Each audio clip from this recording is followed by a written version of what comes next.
रीमा, आपसे आगाज़ करेंगे डिस्कशन का। साल 2022 कैसा था ओवरऑल? आप किस तरह से एनालाइज करेंगी और किस सियासी जमात को आपको लगता है सबसे ज़्यादा नुकसान हुआ साल 2022 में? Thank you so much Mubashar, आपको भी very happy new year and to everyone जो हमें देख रहे हैं आज, हमारी पूरी रिपोर्ट कार्ड की टीम को भी।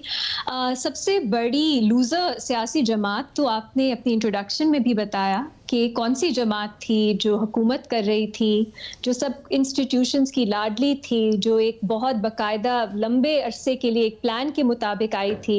बहुत अरसे से उनके लिए होमवर्क किया गया, उनके लिए उनकी हुकूमत बनाई गई, उनकी हुकूमत चलाई गई, लेकिन फिर सबकी बस हो गई और उन्होंने इक़्तिदार खो दिया। वो जमात तो पीटीआई है और उनके जो लीडर हैं इमरान खान है, मेरी नज़र में वो सबसे बड़े लूज़र रहे। सब उनके मुताबिक चल रहा था, सब उनके पीछे थे, उनको सपोर्ट कर रहे थे और उन्होंने वो सब सपोर्ट गवा दी। और फिर उन्होंने जो बयानिए बनाए, कई झूठे बयानिए, साल के आखिर तक वो सब भी एक्सपोज हो गए। तो ना सिर्फ उनकी पास्ट की जो परफॉर्मेंस थी वो सबके सामने है, उनकी जो सपोर्ट थी, जो उनको लेके आई, जिसने उनको आगे लेके चलना था, वो उन्होंने खो दी। और जो उन्होंने नए बयानियां बनाने की कोशिश की वो भी एक्सपोज हो गए। तो मेरा ख्याल है, मेरी नज़र में एक ही इसका जवाब है और वो है पीटीआई। अच्छा, सोहेल वराई साहब, आपका क्या एनालिसिस है साल 2022 का? जिस तरह रीमा ये राय रख रही हैं कि पीटीआई को सियासी तौर पर सबसे ज़्यादा नुकसान हुआ है, आपकी भी यही राय है या मुख्तलिफ राय है? नहीं, देखें, इसके रीमा साहबा की ये बात तो दुरुस्त है कि मादी तौर पर मटीरियलिस्टिकली या इक़्तिदार के पॉइंट ऑफ व्यू से पीटीआई को नुकसान हुआ और वो इक़्तिदार में बैठी बिठाई रुखसत हो गई। लेकिन दूसरी तरफ अगर पॉलिटिकल टर्म्स में देखें तो सियासी तौर पर नून लीग का बहुत नुकसान हुआ। और नून लीग का इसलिए नुकसान हुआ कि नून लीग जो पॉपुलर जमात थी पंजाब में अंदर और सारे बाय इलेक्शन जीत रही थी, उसके बाद वो लूज करना शुरू हो गई जब से हुकूमत में आई है। तो पॉलिटिकली मेरा ख्याल है कि नून लीग ने 22 के में जब से रजीम चेंज हुआ है उसके बाद से नून लीग ने लूज करना शुरू किया है। और ऐसा लगता है कि जो पीटीआई है उसने गेन किया है और नून लीग ने लूज किया है। सही, आपको लगता है नून लीग को सियासी तौर पर नुकसान हुआ है? सलीम साफ़ी साहब, रीमा ये कह रही हैं कि पीटीआई के लिए साल 2022 काफ़ी नुकसानदेह साबित हुआ सियासी तौर पर। सोहेल साहब की जो राय है वो डिफरेंट है, वो कह रहे हैं कि नून लीग को सियासी तौर पर नुकसान हुआ है। आपकी क्या राय है? आपको क्या लगता है किस सियासी जमात को सबसे ज़्यादा नुकसान हुआ इस साल 2022 में ओवरऑल? मुझे सबसे पहले तो आपको और जो हमारे रिपोर्ट कार्ड के बाकी शुरका हैं और हमारे देखने वालों को नया साल मुबारक हो। और मेरे ख़्याल में नुकसान सब सियासी जमातों को हुआ है।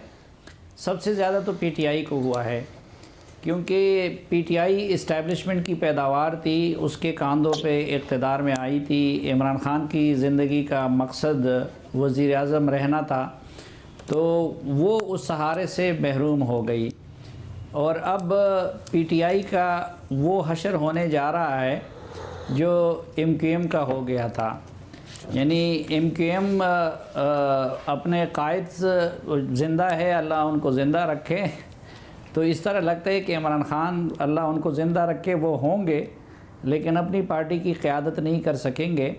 और पीटीआई का वो हशर होने जा रहा है जो एमक्यूएम का हो गया था। अब एमक्यूएम इकट्ठी हो रही है लेकिन पीटीआई बिखर रही है।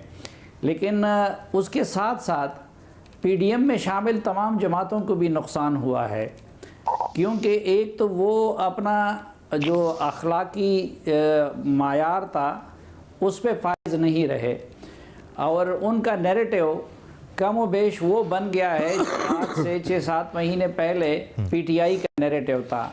और उस नैरेटिव की वजह से मुस्लिम लीग नून को सबसे ज़्यादा नुकसान हुआ है, पीपल्स पार्टी को भी हुआ है, मौलाना फजल रहमान साहब की जमात को भी हुआ है, अख्तर मेंगर साहब की जमात को भी हुआ है और हुकूमत में शामिल बाकी जमातों को भी हुआ है।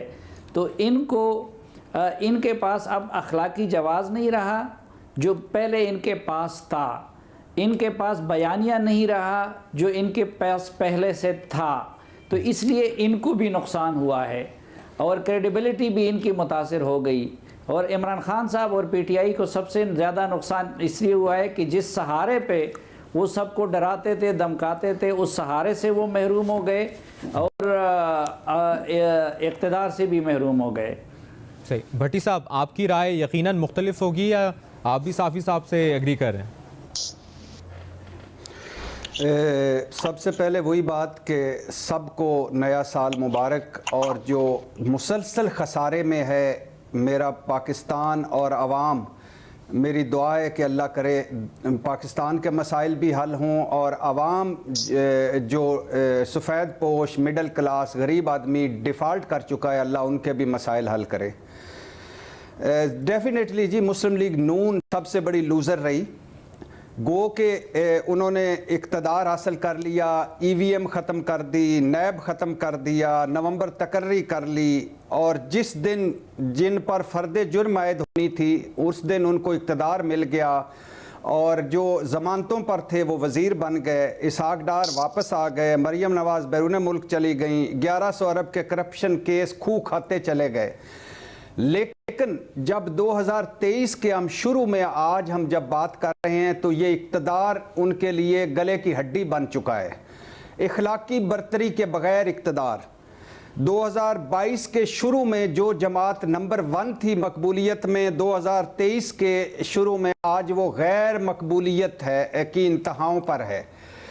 और दो चीज़ें इसमें और ऐड ऑन कीजिएगा कि हम सब तजर्बाकार, हम अहल, हमारे पास मसाइल का हल 8 महीनों में ये सारा दफन हो गया।